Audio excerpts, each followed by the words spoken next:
Hi there, I'm Brian Whitmore, host of the Power Vertical podcast, and this is the Daily Vertical. The Kremlin needs a new distraction. Russia's rulers need a new story to tell. Vladimir Putin needs a new, bright, shiny object to wave in front of the Russian people.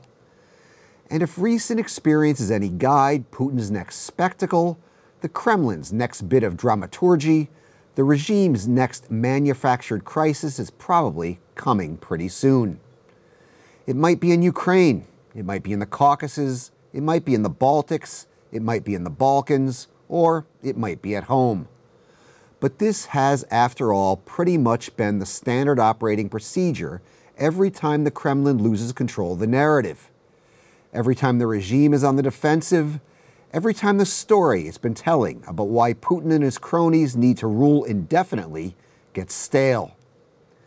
It happened back in 2011-2012, when the narrative about how Putin brought Russia stability and prosperity lost its resonance, and mass protests shook the regime.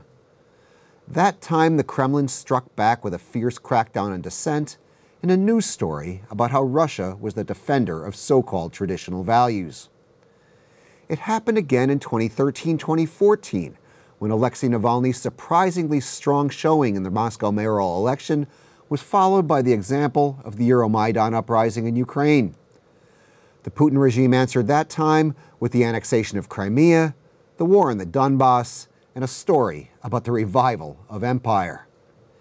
And now the current round of nationwide anti-corruption protests have again put the Kremlin in that familiar place. Putin again needs a new story to tell the Russian people to justify his rule. We're waiting for Putin's next spectacle, and that makes this a very dangerous moment.